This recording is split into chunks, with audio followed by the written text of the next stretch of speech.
I work for Fox Sports, and I want to welcome everybody into an evening of dialogue through art, really where we celebrate love in basketball and how the sport can bring us together, especially in a challenging time like this. Later on in the evening, we will be premiering a short film called In the Shadows. The movie was directed by a young gentleman who is joining me on this call named Sam Sulam. Sam is a former basketball player himself. Obviously, this video is very personal to him, but Sam, since his career finished, played for Coach Middlebrooks, actually at Rebay Academy here in Los Angeles, and has gone on to an accomplished career as a movie producer and director, and worked for some of the biggest brands in sports. Under Armour, Adidas, traveled the world doing what he loves. Of course, we all know Coach Middlebrooks, one of the staples of the youth community, not only here in Los Angeles, but beyond, and obviously works with professional athletes as well. And Coach Middlebrooks, as we all know, has impacted, at this point, thousands of lives throughout his career. And we're all grateful for his time and for everything that Coach Middlebrooks has done. And I'm going to get into these gentlemen in a minute. We're going to talk about the movie again, premiering this evening, called In the Shadows. Before we do, though, I want to speak very briefly to my experience with Coach Middlebrooks, with Middlebrooks Basketball, with all the youth movement, youth initiatives that he's taking part in here in Los Angeles and beyond. And Coach will appreciate this because we were texting about it a few days ago. But Coach had a young man named Tyler Bay, who was very recently drafted by the Dallas Mavericks in the NBA and is going to embark on an NBA career. The reason I'm bringing Tyler up is not because he's this amazing basketball success story, but because, as Coach Middlebrooks will probably talk about here throughout the night, when Coach first introduced me to Tyler, young kid, about 14, 15 years old, and Coach, when I walked in the gym, Coach pointed to him and said, "That kid's an NBA player right there." And Coach, I just about walked out of the gym. I said, I don't know. He's seeing something that I'm not. But I had a chance to talk to Tyler, quiet kid, very humble, very shy, no different than most of us were at 15, 16, 17 years old. And in my personal first experience with the Middlebrooks Basketball Factory, Tyler was really my first guy that I got to know. And the story doesn't end that day, and it really doesn't end with him now in the NBA. The story to me really picks up when about 2 or 3 years later, I saw him in Las Vegas at the Pac-12 tournament. He was playing for Colorado at that point. His game ends. He's walking back to the hotel. I'm walking back to my hotel, and we bump into each other. And I said, Tyler, I don't know if you remember me, man. I was hesitant to even walk up. I remembered that shy 15, 16, 17-year-old kid. And I said, Tyler, I don't know if you remember. Before I could even get out the sentence, Tyler said, "Of course, man. Of course I remember you." And we stopped and we talked, and we had a great moment on the Las Vegas Strip there, just reminiscing about his time at Cathedral, Middlebrooks Academy, working with Coach Middlebrooks and Nia and everybody.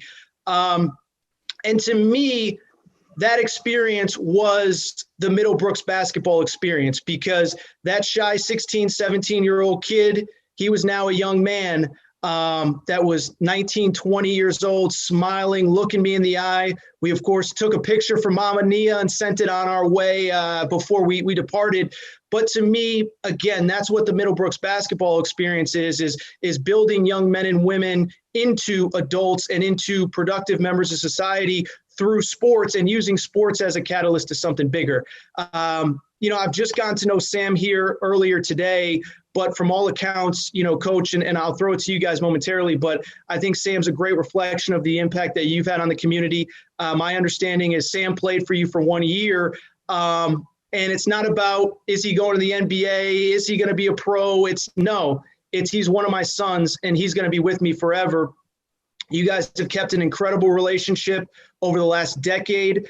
And my understanding is the two of you really came together to put together tonight's movie, In the Shadows. So, Coach, that's a long-winded introduction, and Sam, it's a long-winded introduction, but I just wanted to very briefly share my experience with the Middlebrooks basketball community and again, the lives that I see you impacting, Coach, and I know Sam will speak to that momentarily, but before we get to the film, I mean, is that a fair representation of the impact that you, Nia, everybody at Middlebrooks Cathedral, her game, is that a fair reflection of what you're hoping to do with your programs?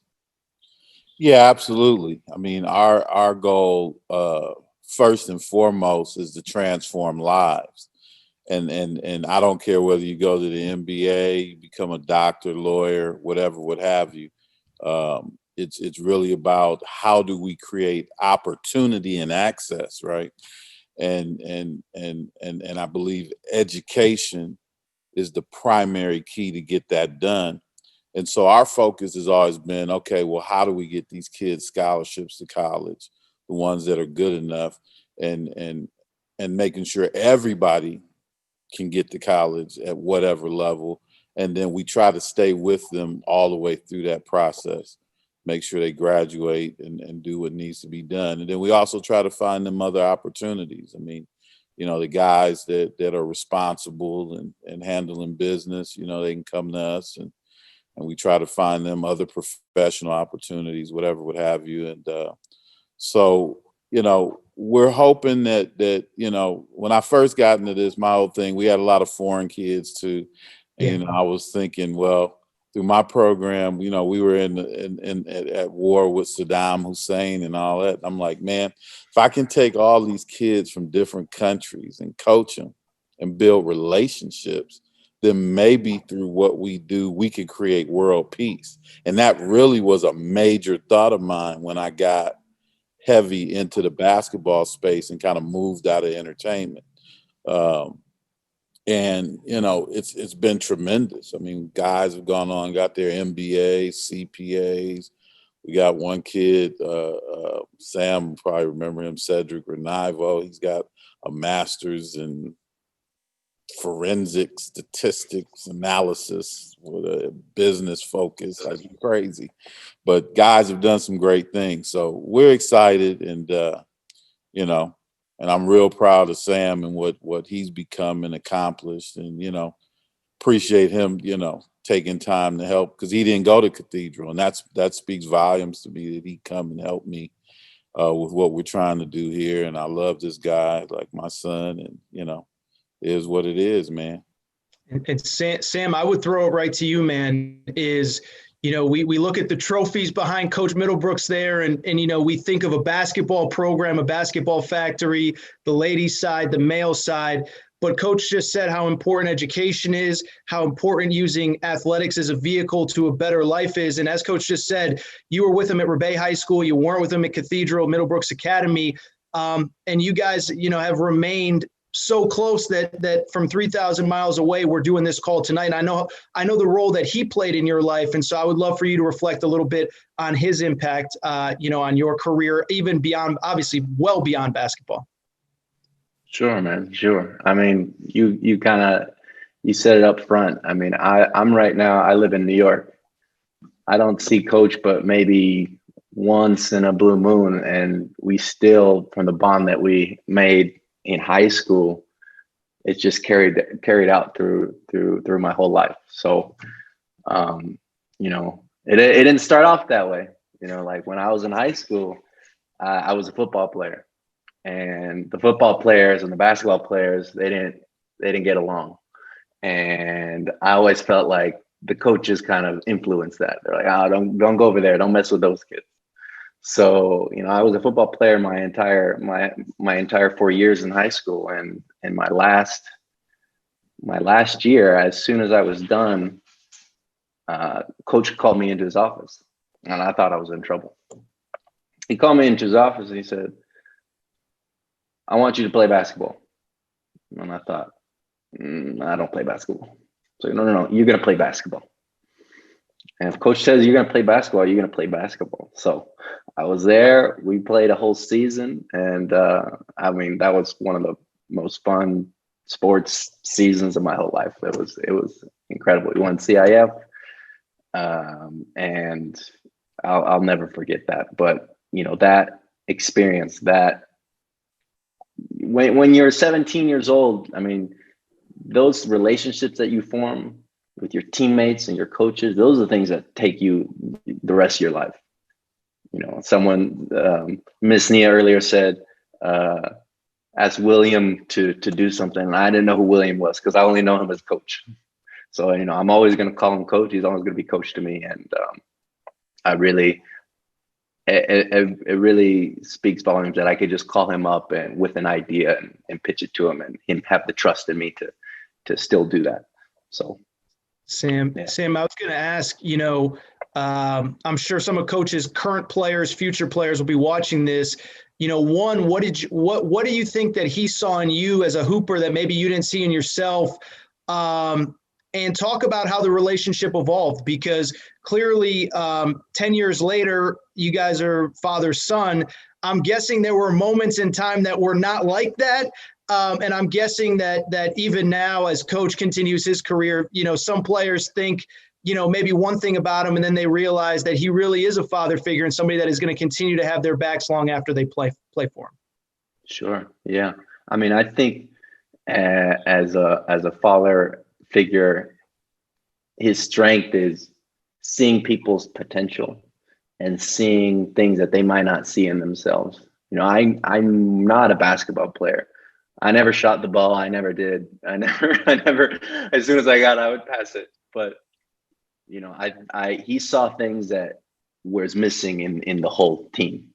He saw my work ethic. He saw how it was in the weight room. He saw how hard I worked, and he knew that was just a part of the puzzle. And when someone sees that in you, they trust that it's going to come out in you. I didn't. It was, I think, right around a few months before I graduated college in 2014. I told him I wanted to get back into basketball. I wanted to help out the kids.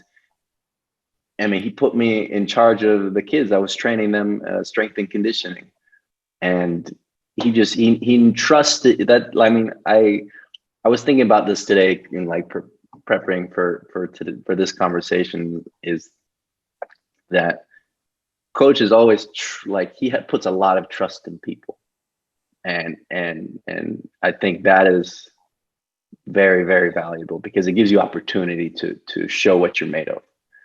I was able to show that I could be on a basketball team, I could coach kids, and then I could come and create this film. So I'm not sure if I answered the question. No, I think I'm rambling, but. It was fantastic. And again, we're talking about dialogue through art. We're talking about the film In the Shadows, which will premiere momentarily. But Coach, I was going to ask you, how important now more than ever in this time where we're separated, where we can't be with our family, over the holidays and things of that nature, how much more important is it for a sports team, a community? All coaches call their programs of family. I know that your guys' program is.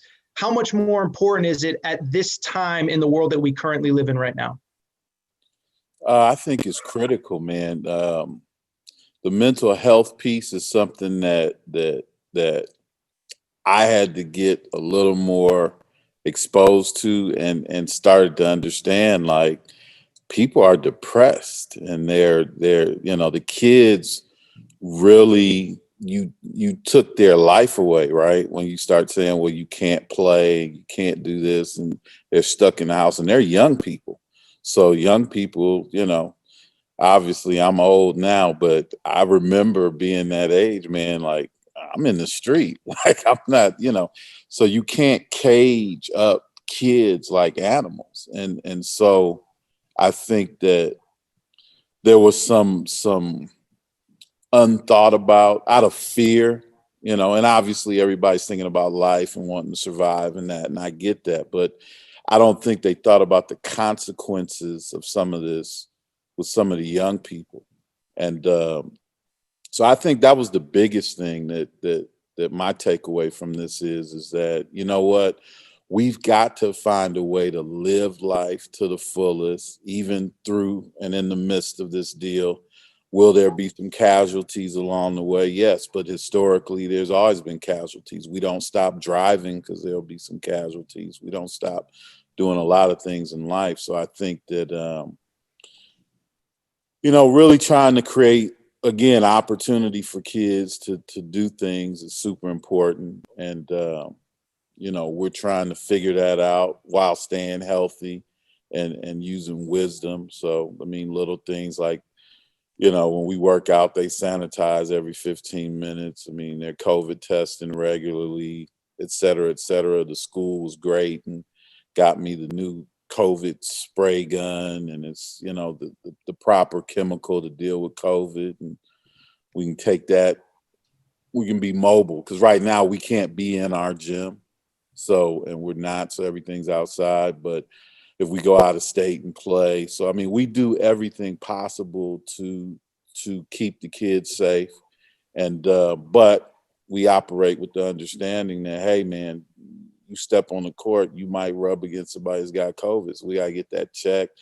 We try to make sure they use body wipes, change their clothes, But I think there's some good things that came out of this because, basic hygiene. When I was in school, and they don't do that now, but we all had to take a health class. And as part of that health class, we had hygiene. When I went to gym as a kid, you had to take a shower. There was a guy in the locker room with towels and soap and shampoo. And, all of that's missing in high school today, which, kind of frustrates me. We're fortunate to have great facilities here. So our guys have always taken showers. So I told them, you're not going to walk around, not showering after practice. Like, that's not happening. But Sam's laughing because at Rebay, we didn't have a shower. Well, there was a shower in there with stuff stored in the shower. So it was crazy. But, that's the long answer. But I just think that mental health was the big thing I took away from this, and really trying to think about the kids in a more holistic way, and trying to step out of that fear. Because the easiest thing for me to do is just, sit in my house all day. But, my life is about these kids. So I'd rather die first and than not be there for them and help them through this time. Well, I know you. I can't imagine you sitting in the house for more than about 20 minutes at a time. So I'm not surprised that you figured out a way to press forward. And, again, I think this video that we're going to premiere here momentarily really speaks to a lot of these things about, again, dialogue through art, about how basketball, how sports can unite us, bring us together in these unprecedented times. Coach, I will start with you and I'll throw to Sam. I mean, where did the concept for this film come from? Because I imagine, the two of you 3,000 miles away, you're putting your heads together on how to connect with young people, how to make young people feel good about themselves, the mental health that you discussed. And how did this concept for this film come together? Well, conceptually, Sam put all that together. I mean, my goal was I wanted a project. So we've worked on several things. So, we're trying to put together a television show. We've had some traction with Disney, and we're hoping to see that through. We've wanted great social media content. I come from an entertainment background, obviously, and part of my goal is to take the high school sports experience and my entertainment background and mesh those things in some unique ways that are very Disney-esque, if you will. So we've got a lot of ideas about things that we want to do. So, Sam, among some other friends of mine, I've talked to about these concepts and ideas, and, so, but like I said, conceptually, we threw around some ideas, but for the most part, Sam came up with the idea. I mean, he's an incredible creative person. He's very young, and I try to leave that space because I want to get, I always will have my ideas, but I want to see what young people come up with. So Sam previously had actually, while he was still in college, actually, and we were at Rebay in 2012, and we had Tyler Dorsey, who also played in the NBA. He produced a piece for us even then. back in 2012. So I'll let him talk about the creative piece of it. It's just my goal is to do as much content as we can, because social media has gone crazy. So for these young people, I mean, it truly is interesting to me, because I mean, you know, these guys will start transferring high schools now, and they want to make an announcement on social media. Like, it's unbelievable, but it's very important to these kids. So again, we talk about that mental health piece, or things that are important to these young people. I don't understand it, quite frankly, but I try to facilitate it as much as possible, because I understand, for whatever reason, it's very important for their generation, and it's about them. I had my time. I played. We went to state. We did all that. But for me, this is about young people. So even guys my age, we have to reinvent ourselves and sometimes come out of that box and just try to understand these young folks and try to give them platforms, opportunity, and access, again, to express themselves. So that's really where this whole thing's coming from. Sam, feel free to piggyback off what Coach said. Would love from your perspective how it all came together.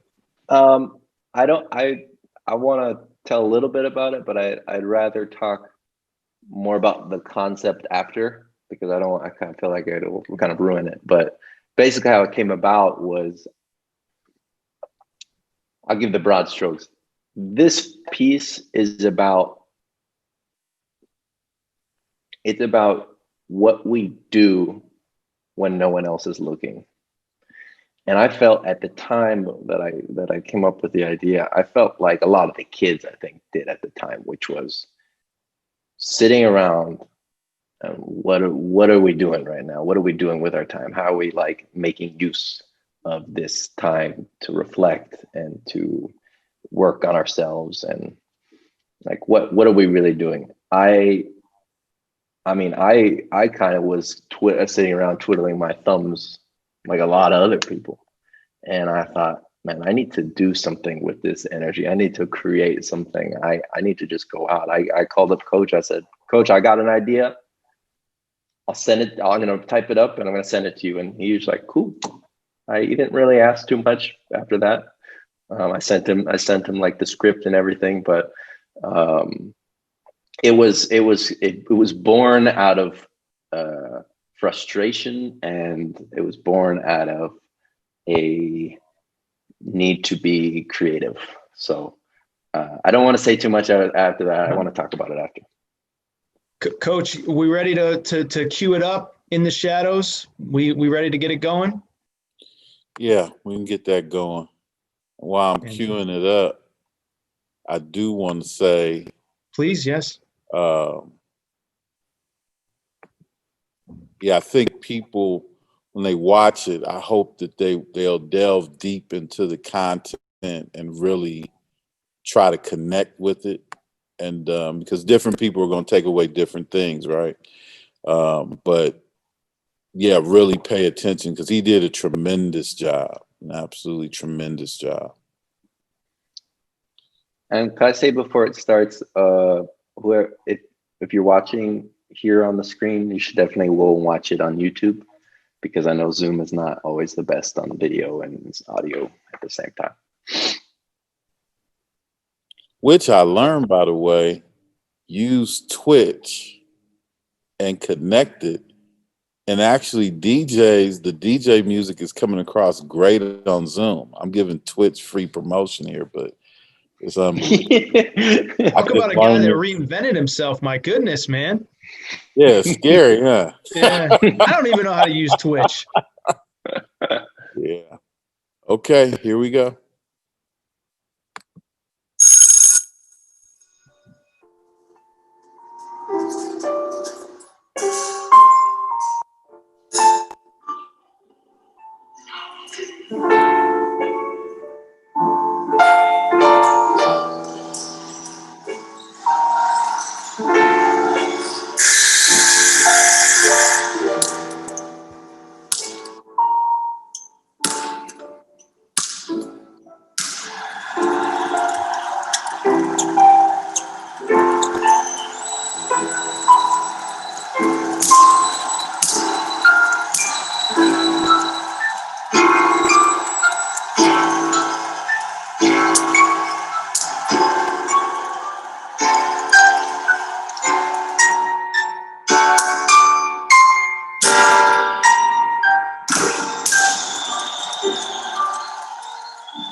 Fantastic stuff. Fantastic stuff. Sam, the floor once again yours. Please expand on for people who might have forgotten in the couple minutes. You said it was about conceptualizing your time and being productive, and I know you wanted to take that a little step further. So go ahead, Sam. Yeah. So this is what I after we were shooting this, I talked to the kids about this project and why I was doing what I was doing, what it all meant. To me, this piece is about literally what are we doing when no one else is watching? What are we doing in the dark? What are we doing when the lights aren't on us? Because I think a lot of people, they just turn it on when people are watching. They're turning it on when someone says, go do this. And I think what makes people go to the next level, what makes people really great is that hard work that no one ever sees. I mean, we see, and that's really unfortunate because I think a lot of kids now, they're shown all the positive stuff, all the stuff on Instagram and social media. Like everything is the perfect glamorized image presentation, but you didn't see how long it took for that person to get that picture. And you didn't see how long it took for that person to perfect that shot. And you didn't see how long it took this person to get as strong as they are to lift that weight. Like we only see the end product. And it's my feeling, like with anything in life, like you have to do the work and no one's going to watch you and no one's going to appreciate it. It's only until you get to the end. So basically, I wanted like this to be for any athlete to look at this and say, hey, I got the time now. What are you doing with it? What am I doing with the time that I've been given? Am I taking full advantage of it? And that's it. And also, I think it's like a cool, energetic, like pump me up thing to come back to school, because this was like this. I finished this right around like September, so it's like getting ready for this season. Yeah. As a coach, what was the message that you delivered to your teams, relative to this film and obviously all that kind of stuff? Again, we talked to them a bit, but I was saving everything for this piece. Sure. So I haven't really debuted it to them yet. And that was intentional. They've been working hard and that's kind of our culture.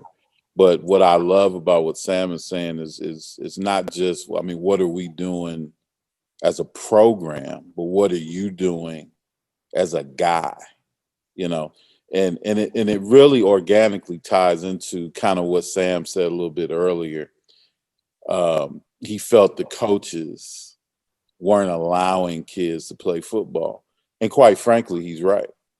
I did not allow our guys. And the reason I did not allow that is because I did not connect with the work ethic of the football team.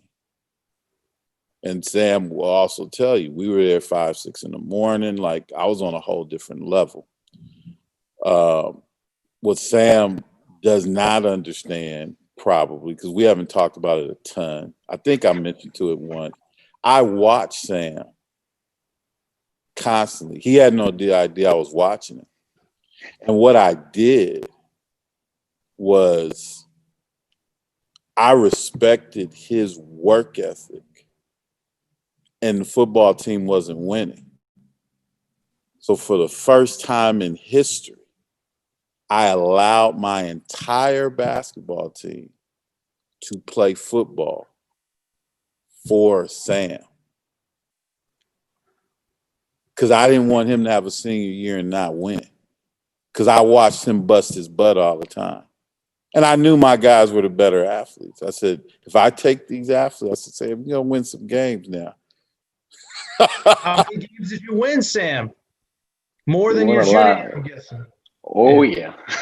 And it was interesting because the team they play an entire football season, and then they come back and play basketball season, and we win a CIF championship, which was unbelievable.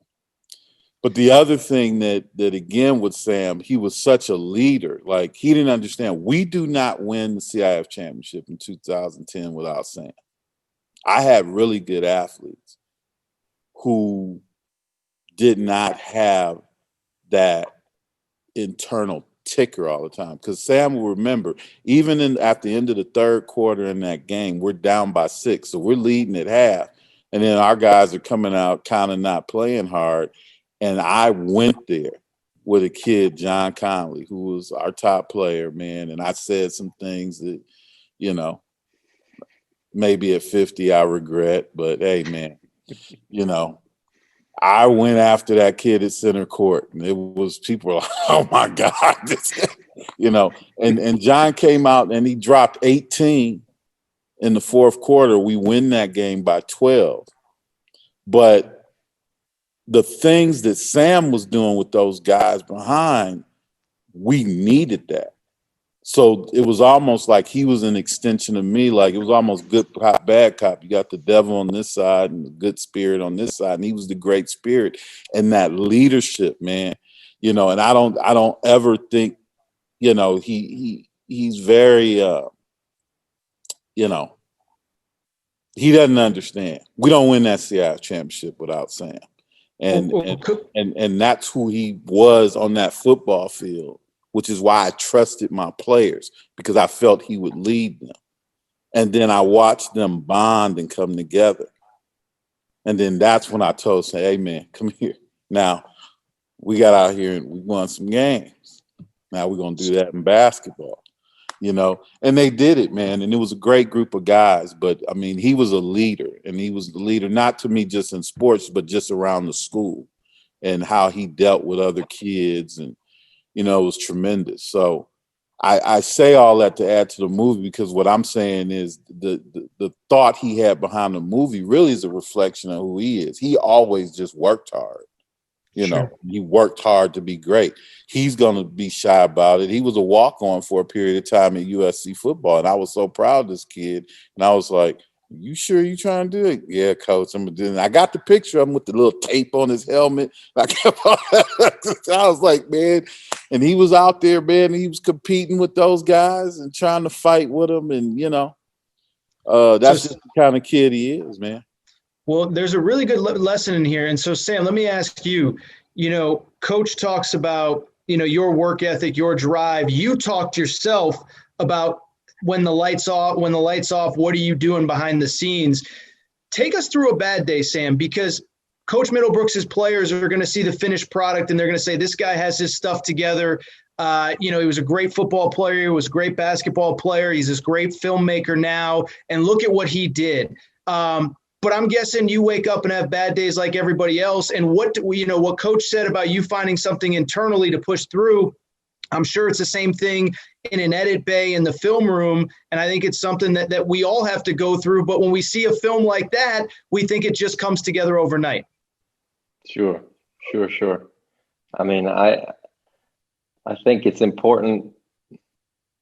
I think the more you get to know people and the more you know, things like this, you see it's there's a lot that goes on behind it. It's not all pretty, but it's easy to think that, for sure. It's easy to think that. I'm nothing but weakness.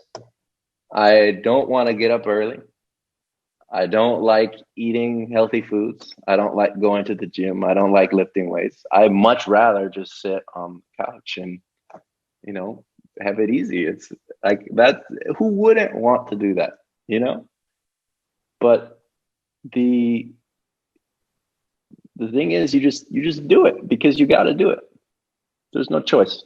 That's how I look at it. There is no other choice.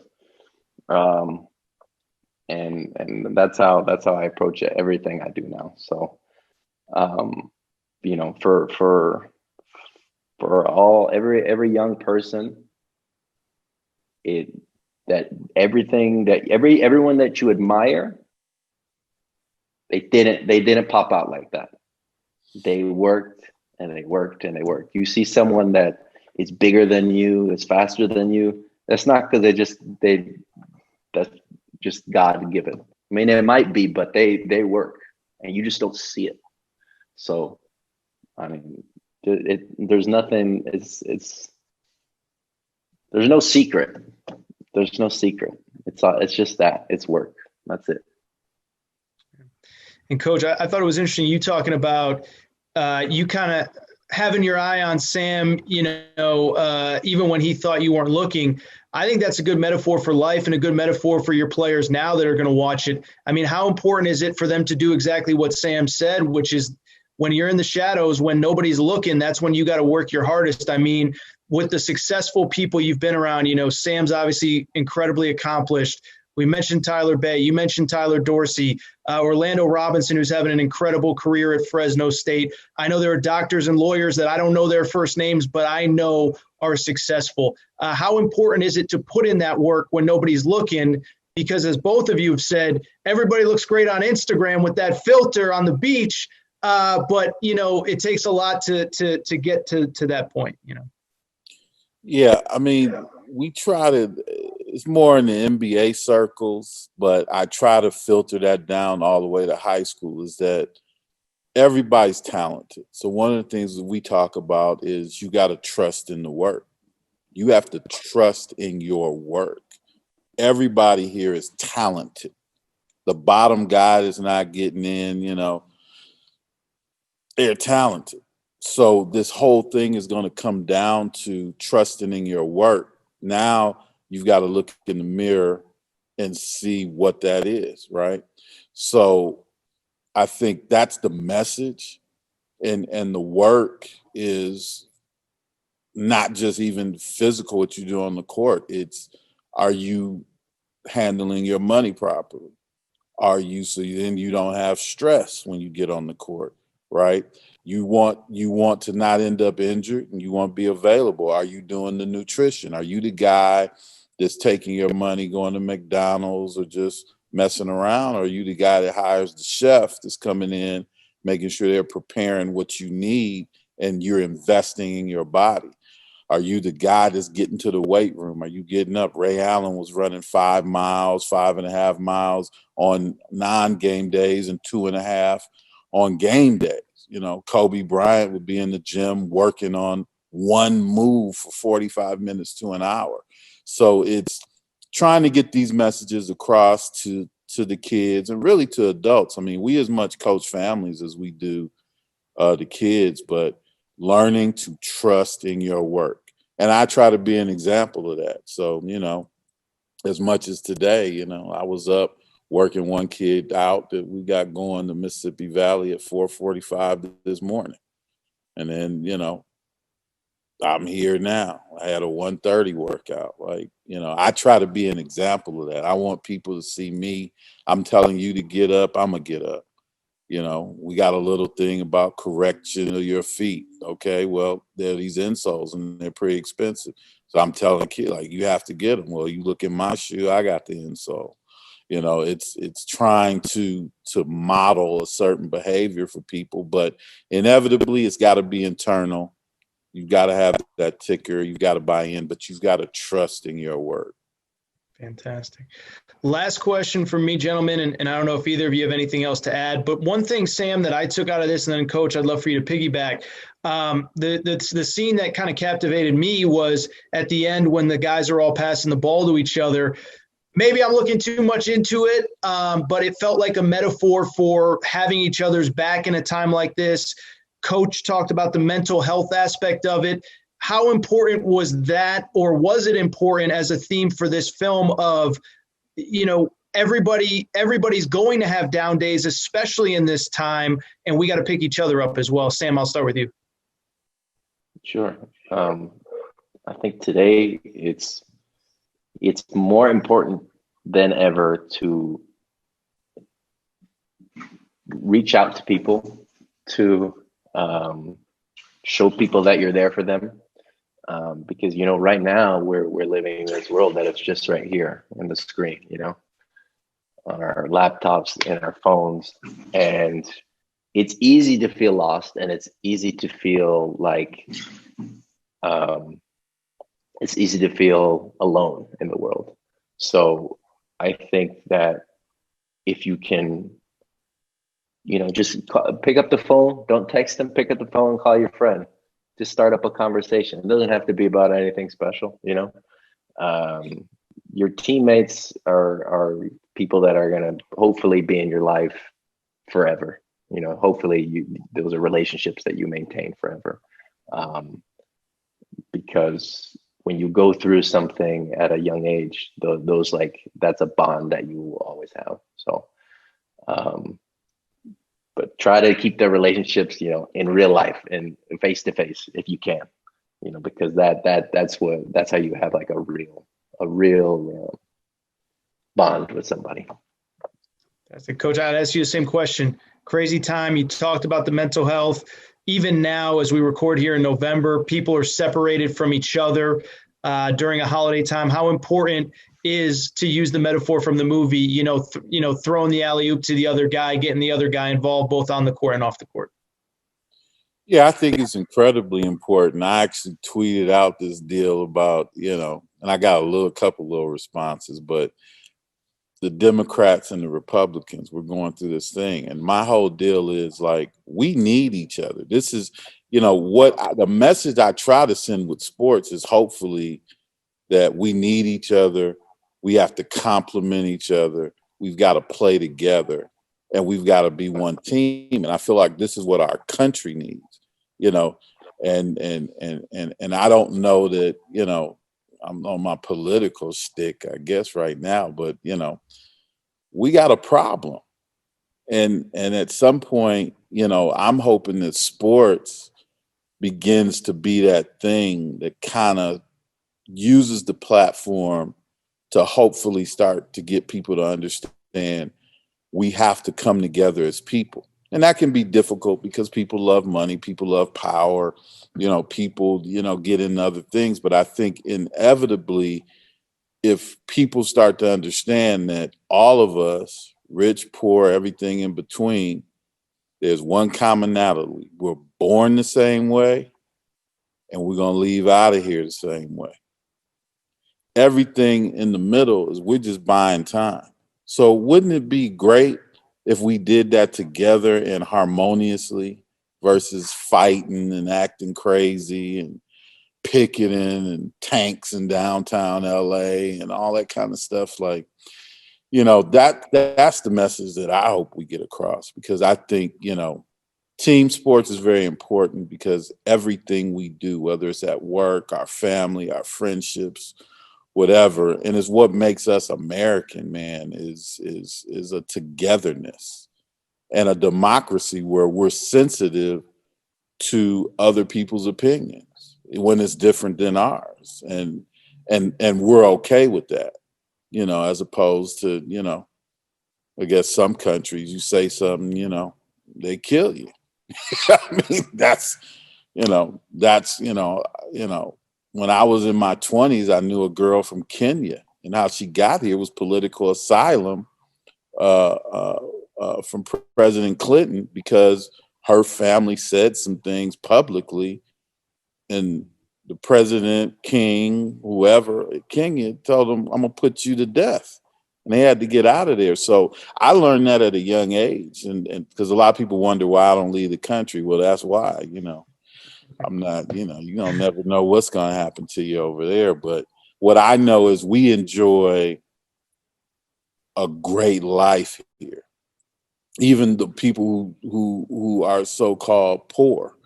If you have a car, you're in, I believe they said, the top 15% of wealth in the world, which is incredible.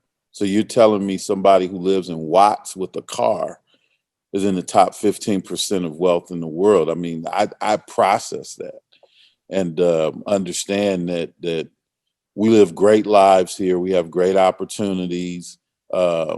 We could be stuck in some really bad situations other places. So my hope is, again, sports just brings us together, and people start to think about that and come together, watch these kids play, and even the college game, kids are playing together.